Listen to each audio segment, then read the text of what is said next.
पहले अपने शिव गुरु के चरणों में प्रणाम करती हूँ, मैया पार्वती के चरणों में प्रणाम करती हूँ, नीलम दीदी हरिंदर भैया के चरणों में प्रणाम करती हूँ, सभी गुरु भाई गुरु बहन के चरणों में प्रणाम करती हूँ, माता पिता के चरणों में प्रणाम करती हूँ। मेरा प्रणाम को स्वीकार कीजिए। गुरु भाई गुरु बहना, मैं कथा सुनाने जा रही हूँ, कृपा करके कथा के ध्यान से सुनिएगा। ध्यान से सुनने से ज्ञान मिलता है। आधी अधूरी कथा नहीं सुनना चाहिए, क्योंकि शिव गुरु का अपमान होता है। इसलिए कथा पूरा सुनने से कथा के रहस्य के बारे में पता चलता है। कथा में क्या बताया गया, क्या समझाया गया, वो भी उसका भी ज्ञान मिल जाता है। इसलिए कथा को हमेशा पूरा सुनना चाहिए। एक दिन की बात ही है कि मैया पार्वती और महादेव भ्रमण के लिए निकले थे। भ्रमण के लिए निकले थे तो मैया पार्वती जो है कि चलते चलते थक गई। तो महादेव से बोली कि हे महादेव, अगर कहीं जगह देखते आराम करने लायक तो थोड़ा बैठ के आराम कर लेते, फिर आगे चलेंगे। महादेव बोले कि ये पार्वती, थोड़ा तसल्ली रखो। अगर कहीं ऐसा जगह मेरे नजर में दिखेगा तो मैं जरूर बोल दूंगा कि यहाँ बैठ के चलो आराम कर लेते हैं, थोड़ा तसल्ली रखो, आगे चल के देखते हैं। पार्वती बोली ठीक है। फिर कुछ दूर गए, जाते जाते चल गए महियर। महियर की जो माता रानी हैं उनके दरबार में पहुंच गए। दरबार में पहुंचे तो पार्वती बोली कि हे महादेव, यहाँ से अच्छा और यहाँ से बढ़िया जगह तो कहीं मिलेगा नहीं, थोड़ा यहीं बैठ के आराम कर लेते। महादेव बोले ठीक है पार्वती, अच्छी बात है, माँ का दरबार है, मैयर वाली माँ के, अपना बैठ जाओगे तो अच्छी बात ही है, यहीं सोता लेते हैं। पार्वती और महादेव दोनों ही बैठ गए। जब थोड़ी देर बीत गया तो फिर महादेव बोले पार्वती से कि हे पार्वती, कब तक यहाँ पर आराम करने का विचार है? तो पार्वती बोली कि महादेव थोड़ी देर और बैठ जाइए, थोड़ी देर और आराम करके फिर चलते हैं। जब फिर पार्वती वहां बैठ गई तो एक गिलहरी थी। गिलहरी जो है पार्वती माता के पैर के लगे आके बैठ गई। पार्वती जब नजर गिलहरी पर पड़ा तो पार्वती बोली कि हे गिलहरी, तुम्हें क्या तुम मुझसे बोलना चाहती हो जो मेरे पास आके बैठी हो? तो बोली हाँ माता। गिलहरी बोली हाँ माता, मैं आपसे कुछ कहना चाहती हूँ। पार्वती बोली कि हे गिलहरी, जो भी तुम्हें दिक्कत है तुम बोल सकती हो। गिलहरी बोली हे माता रानी, मुझे ये तो नहीं कष्ट है कि मैं जो गिलहरी की जोनी में जन्म पाई हूँ, इससे मुझे मुक्ति चाहिए। तो पार्वती बोली कि क्यों मुक्ति चाहिए? तो बोली गिलहरी कि हे माता, हम गिलहरी के रूप में जो जन्म पाए हैं तो हम इस जन्म से बोर हो गए हैं।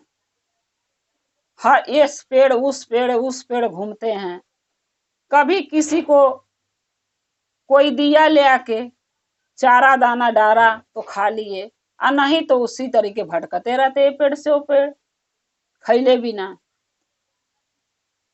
तो मैया पार्वती बोली कि ये गिलहरी, ये बताओ पिछले जन्म में तुम क्या थी और इस जन्म में तुम गिलहरी के जन्म क्यों पाई? तब गिलहरी बोली कि हे माता, पिछले जन्म जो था हम एक इंसान थे यानी एक औरत के जन्म पाई थी, और जो मेरे पति थे वो हलवाई थे, और हलवाई की बीवी बन के हम उनके घर गई। मेरे पति हलवाई थे, मैं उनकी पत्नी बन के उनके घर गई। हम इंसान थे दोनों, मियाँ बीवी। और इस जन्म में मेरे पति जो है एक घून का जन्म पाए हैं, अब मैं एक गिलहरी के जन्म पाई। तो पार्वती बोली फिर मुक्ति तो दोनों के चाहिए ना, वो भी तो सोच रहे होंगे मुक्ति मिले। तो गिलहरी बोली हाँ माता रानी, उनको भी मुक्ति चाहिए, मुझे भी चाहिए, लेकिन ये मुक्ति कैसे मिलेगी ये आप ही बता सकती हैं। तब पार्वती बोली कि गिलहरी इसका एक ही उपाय है। और ये पहले सबसे पहले ये बताओ कि तुम लोग गिलहरी के और घुन का जन्म मिला क्यों? ऐसा कौन सा तुम पुण्य किए थे, कौन सा पाप किए थे, कौन सा बुरा कर्म करी थी जो तुम्हें इस रूप में जन्म मिला? तब गिलहरी बोली कि हे माता जी, मैया पार्वती, मेरे पति जो थे हलवाई थे, मैं उनकी बीवी थी। जब मैं कोई भी खाना भोजन बनाती थी तो उसको मैं अपने हाथों से चख लेती थी। जब चखती थी तो भोजन जूठा हो जाता था। जब भोजन जूठा हो जाता था तो वो भोजन चाहे महादेव पर चाहे किसी देवी देवता का जब भोग लगता था तो वो भोग कोई भी देवी देवता, कोई भगवान स्वीकार नहीं करते थे, क्योंकि मेरा जूठा था वो। लेकिन भोग लगाने वाला ले जा लगाता था तो ये थोड़ी नहीं जानता था कि हमारे यहाँ से कुछ ले जा रहा, भोग लगा रहा है तो वो जूठा है कि सही है। वो तो अच्छा ही जान के ले जाता था। यही पाप जो मैं करी थी तो मुझे गिलहरी के जन्म मिला। तो पार्वती बोली पाप तो बहुत बड़ा है। किचन में अगर कोई औरत खाना बनाती है, अगर वहां भी वो कुछ में निकाल के, चाहे कटोरी हो चाहे हाथ से निकाल के खा लेती है, तो वो पूरा भोजन जूठा माना जाता है। क्योंकि किचन में जो इंसान, औरत हो चाहे आदमी हो, जब खाना खाती है लेडीज, तो किचन जो है जूठा हो जाता है। तो जूठा मतलब भोजन भी जूठा हो गया और उसके घर में सांस बरकत नहीं होता है। क्योंकि किचन जो होता है लक्ष्मी का वास होता है किचन में, और किचन में जब लक्ष्मी रहती है तभी सांस बरकत होता है। अगर उसी किचन में हम खा रहे हैं, बना रहे हैं, तो किचन को जूठा कर दिए, भोजन को जूठा कर दिए, तो सांस नहीं रहेगा, बरकत नहीं होगा। तुमने गलती करी और गलती का सजाई भगवान महादेव दिए कि तुम्हें गिलहरी के रूप में जन्म मिल गया। तो अब वही पाप है उसी जन्म का, जो इस जन्म में तुम गिलहरी के जन्म पाई हो। और गिलहरी बन के हर इंसान जो जूठा कूठा ले आके धरता होगा उसको तुम खाती हो। क्योंकि अपने इंसान के जन्म में सबके जूठा तुम खिलाई थी, आज सभी के जूठा तुम खा रही हो। गिलहरी बोली हाँ माता, मुझसे गलती तो हुआ, लेकिन अब जो हो गया उसको हम बदल तो नहीं सकते हैं। फिर पार्वती माता बोली कि तुम्हारे पति कौन सा गलती किए थे जो घून का जन्म पाए हैं, और कहाँ इस टाइम है? तो वो बोली गिलहरी कि हे माता, मेरे पति घून का जन्म पाए हैं और एक के घर में रहते हैं, और वो चावल में रहते हैं। तब पार्वती बोली कि वो क्या किए थे तुम्हारे पति पिछले जन्म में इंसान के रूप में? तो बोली मेरे भी पति वही काम किए थे। वो भी मिठाई बनाते थे, तो सबसे पहले मिठाई, चाहे वो प्रसाद के लिए हो, बूंदी हो चाहे लड्डू हो चाहे कोई मिठाई हो, सबसे पहले वो चख लेते थे, जूठा कर उसी हाथ से चखते थे, उसी हाथ से बनाते थे। तो वो भी पाप करते थे। माता रानी बोली पार्वती को भी पाप किया कि जो भी मिठाई वो बनाता था चख लेता था, तो वही मिठाई तो भगवान को भोग लगता था। तो भगवान भोग कैसे स्वीकार करेंगे महादेव? वो भी नहीं करे। तो गिलहरी बोली हाँ माता, वो भी नहीं स्वीकार किए, इसीलिए उनको घून का जन्म मिला है कि घून बन के, कीड़ा बन के वो चावलों में, दाल में, हर चीज में रहेंगे, घूमेंगे और खाएंगे। तो पार्वती बोली फिर उद्धार तो दोनों के चाहिए, तुम्हें भी चाहिए, उसको भी जोनी से मुक्ति चाहिए। तो गिलहरी बोली हाँ माता रानी। तो मैया पार्वती बोली कि देखो गिलहरी, अगर तुम मुक्ति चाहती हो और तुम्हारे पति भी मुक्ति चाहते हैं, इस जोनी से दूसरे जोनी में जन्म पाना चाहते हो, इंसान के जोनी में, तो तुम्हें कुछ कार्य अच्छा करना पड़ेगा। गिलहरी बोली क्या करना पड़ेगा माता, आप जो बताओगी मैं वो करूं। तब मैया पार्वती बोली कि हे गिलहरी, तुम्हें एकादशी, जो कार्तिक वाली एकादशी गन्ना वाली आती है, उस एकादशी के दिने जो खा नहा के व्रत करती हैं लेडीज, उस एकादशी के खाए नहाए दिन वाले तुम्हें गंगा नहाना पड़ेगा। गंगा नहाओगे और सीधा छुओगी, सीधा छू के पंडित के दान करोगी, और दूसरा नहान उसी कार्तिक के पूर्णिमा के पड़ेगा, जो पूर्णिमा के नहान होता है, गुरु नानक पूर्णिमा जो पड़ता है, उस नहान के जो कार्तिक के नहान नहाओगे पूर्णिमा वाला, उस नहान को भी तुम्हें नहाना है गंगा जी जाके, और उसमें भी नहा के सीधा छू के बाबा को पंडित को दान करना है, तब तुम्हारा उद्धार होगा। यानी कार्तिक के एकादशी, जैसे आज हम खा नहा के कल करे थे, वो एकादशी करना है तुम्हें व्रत, और खाए नहाए वाले दिन भी सीधा छू के पंडित जी के दान करना है, और जहिया भूखे रहोगे पारण करोगे वही दिन भी तिथि क्या ना है सीधा छूना है, पारण वाले दिन है नहा के सीधा छूना है, और फिर कार्तिक के पूर्णिमा के दिन है गंगा नहा के सीधा छू के और बाबा के दान करना है। जब ये तुम अच्छा काम करोगी तब तुम्हारा अगला जन्म इस जोनि से मुक्ति पाओगे, अगला जन्म एक इंसान के रूप में पाओगे। गिलहरी बोली ठीक है। अब गिलहरी जो है ये बात को समझ गई और माता रानी की बात ही मान ली, क्योंकि उसको मन में लहक था, आशा था, भरोसा था कि हम कर लेंगे। जब गिलहरी फिर घून के पास गई, यानी अपने पिछले जन्म के पति के पास, वहां जाके गिलहरी बोली अपने पति से, घून जो था चावल में घूम रहा था, वहां उससे बोली कि आपको भी एकादशी के व्रत करना पड़ेगा, एकादशी के कल व्रत करना है, तो आज खाए नहाए वाले दिन गंगा नहाना पड़ेगा, सीधा छू के बाबा का दान करना पड़ेगा, और फिर कार्तिक के जो पूर्णिमा आएगा उसमें भी गंगा नहाना है और नहा के बाबा के सीधा छू के दान करना है, तब आपका हमारा उद्धार होगा और हम इंसान के रूप में फिर जन्म पाएंगे। जो हम गलतियां करे हैं उससे उद्धार हो जाएंगे, इंसान के रूप में जो हम गलती करे थे उससे उद्धार होगा, हमारी जोन इस जोनि से मुक्ति पाएंगे। तो घून क्या बोला कि नहीं, मैं बहुत खुश हूं, जहां हूं मैं बहुत खुश हूं, क्योंकि मैं चावल में रहता हूं और चावल में मुझे न खाने की कमी है न रहने की दिक्कत है, डिब्बा में हूं, आराम से चावल खाता हूं, मेरा पेट भी भर जाता है, तो मैं क्यों ये सब करूं और क्यों इंसान के रूप में जन्म लूं, क्योंकि इंसान के रूप में जन्म मिले के मुझे मिलेगा क्या। अरे बचपन में रहेंगे तो ठीक रहेंगे, जब जवान होंगे तो कमाना पड़ेगा, मेहनत करना पड़ेगा, बैल के लेखा खटना पड़ेगा, बाल बच्चे को पालना पड़ेगा। इससे अच्छा मैं गेहूं में चावल में ही रह के घून बन के मैं खुश हूं, मैं नहीं नहाऊंगा, आना मैं कोई दान पुण्य करूंगा, तुम जाओ करो। गिलहरी बोली ठीक है आपकी मर्जी। गिलहरी चली गई, एकादशी के दिन पहले एक दिन के पहले गई, गंगा नहाई, सीधा छुई, पंडित को दान करी, फिर जो है कि कार्तिक के पूर्णिमा के नहाई गंगा जाके और दान करी सीधा छू के बाबा के पंडित जी के, और उसको जन्म इस जोनी से, गिलहरी की जोनी से उसको मुक्ति महादेव दिए और जाके वो इंसान के रूप में जन्म पाई एक राजा के घर। जब उस राजा के घर वो जन्म पाई तो जब धीरे धीरे वो बड़ी होने लगी तो राजा साहब उसकी शादी करे कि भाई लड़की सियान हो गई तो हर माँ बाप शादी करते, राजा साहब भी कर दिए।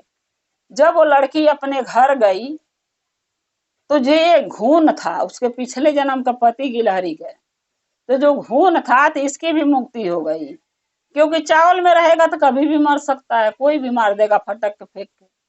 जब वो मारा तो गधा का जन्म पाया, फिर वो जानवर का ही जन्म पाया गधा के रूप में। जब जानवर का जन्म पाया गधा के रूप में, तो जहां ये राजा के लड़की के शादी हुआ था और अपने घर गई थी, उसके महल के आगे पीछे जाके चक्कर लगा काटने गधा, उसको पहचान था, चला गया चक्कर काट रहा, रानी जंगले से झांकी, रानी को पहचान हो गया, क्योंकि रानी जो इंसान के रूप में जन्म पाई थी राजा घर, वो बहुत अगमजानी थी, उसके पास इतना ज्ञान महादेव दिए थे कि अगला पिछला भविष्य वो सब देख लेती थी। जब वो गधा के चक्कर काटते देखी तो रानी को समझ में आ गया ये तो पिछले जन्म का मेरे पति थे, जो इंसान के रूप में हम लोग जब थे हलवाई ये थे, और जब दूसरा जन्म पाए था हम गिलहरी के पाए और ये घून का पाए, अब मेरा जन्म हुआ, अच्छा कर्म कर दिए, माता बताई पार्वती तो अच्छा कर्म किए, तो हम इंसान के रूप में, एक औरत के रूप में एक राजा के घर जन्म पाई, तो शादी करके एक राजा के घर आई। और ये मेरे पति जो है पिछले जन्म के, ये फिर गधा के जन्म पाए हैं, क्योंकि अच्छा कर्म करना नहीं चाहते हैं, तो ये गधा के रूप में जन्म लिए हैं। ये मेरे महल के आरे पीछे क्यों घूम रहे हैं।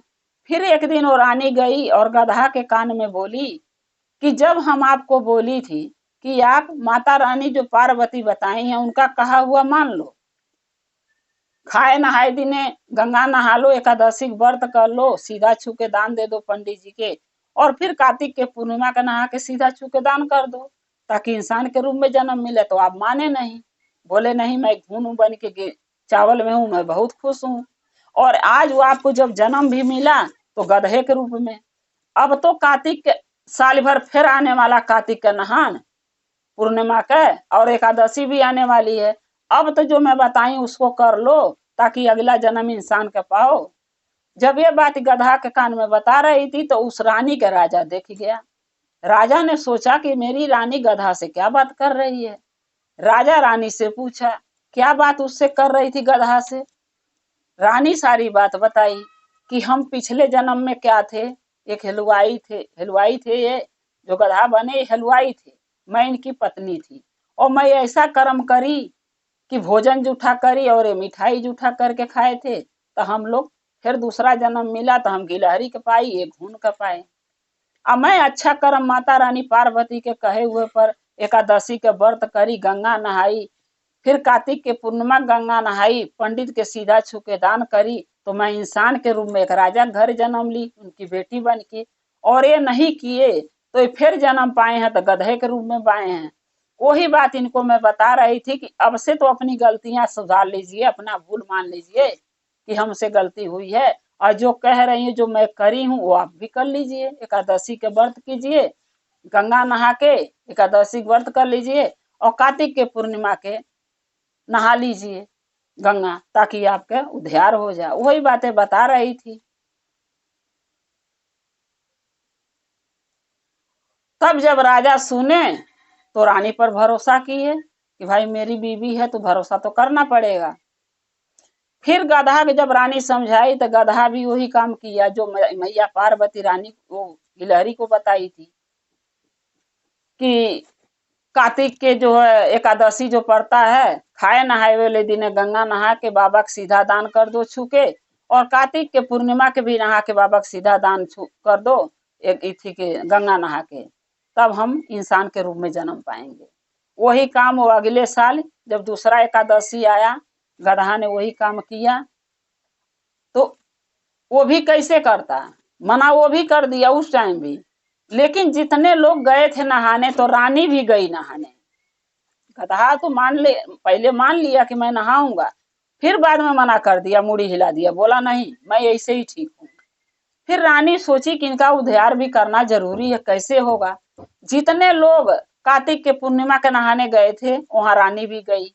रानी सबसे बोली कि अपना अपना कपड़ा गीला करके और ये गधे हैं इनके ऊपर डाल दो, ताकि इनकी इस जीवन से मुक्ति मिल जाए, गधा के जीवन से, जोनी से, और इंसान के रूप में इनका जन्म हो। रानी भी ले आई, कपड़ा भिगो के गाड़ दी, पानी छुआ दी गधे के ऊपर, और लोग भी नहाने गए थे छुआ दिए पानी लाके कपड़े में। वो गधा भी अपना मुक्ति से, इस जोनी से, गधे की जोनी से मुक्ति पा गया, वो भी इंसान बन गया। वो भी अपना कमाने खाने लगा, रानी भी अपना जहाँ राजा के घर थी अपना कमाने खाने राजा के साथ रहने लगी। तो गुरु भाई गुरु बहना, मैं यही समझाती हूँ कथा में कि जो कथा हम लोग करते हैं ये कोई गलत नहीं है, समझेंगे तो समझ में आएगा। कथा में क्या बताया जाता है, कभी बुरा बात नहीं बताया जाएगा, बुरा काम नहीं बताया जाएगा, अच्छी बात बताया जाता है। कथा सुनने से ही ज्ञान मिलता है। तो एकादशी के जो व्रत होता है गुरु भाई गुरु बहना, बहुत मानता होता है और बहुत फलदायक होता है। बहुत से कष्ट ऐसे हैं, ऐसे कर्म है जो आप चाहे हम चाहे कोई किया है, एकादशी के व्रत कैले से महादेव के दरबार में 9 द्वार खुली मिलेगी। जब भी महादेव के दरबार में हमारी इस इंसान के जोनी से मुक्ति मिलेगी, हम जाएंगे तो हमको वहां आसरा जरूर महादेव देंगे। इसलिए कहते हैं कि एकादशी के व्रत करना बहुत जरूरी है हर वो औरत के लिए जो अपने लिए करना चाहती है। बेटा के लिए वो लोग व्रत करता है, बेटी के लिए करता है, पति के लिए करता है, लेकिन एक औरत अपने लिए क्या करती है? कभी कोई व्रत करती है? नहीं। यही एकादशी का व्रत है जो लेडीज अपने लिए कर सकती है अगली जिंदगी सुधारने के लिए। यही एक अच्छाई है। दान पुण्य जैसे हम अपने लिए करते हैं कि देंगे तो हमें मिलेगा, वैसा एकादशी का व्रत है, हम करेंगे तो हमें मिलेगा। गुरु भाई गुरु बहना, मेरा कथा यही समाप्त होता है। अगर मेरा कथा एकादशी का व्रत का आपको अच्छा लगा तो कमेंट में लिख के भेजिए, चैनल को सब्सक्राइब कर लीजिए ताकि मेरा नया नया वीडियो, नया नया कथा आपके पास पहुंचता रहे और हमारा और आपका रिश्ता शिव परिवार से ऐसे जुड़ा रहे। हर हर महादेव, घर घर महादेव। महादेव का कृपा आप लोग पर सदा बना रहे। महादेव सदा गुरु आप लोग के साथ रहें। जय शिव गुरु महादेव।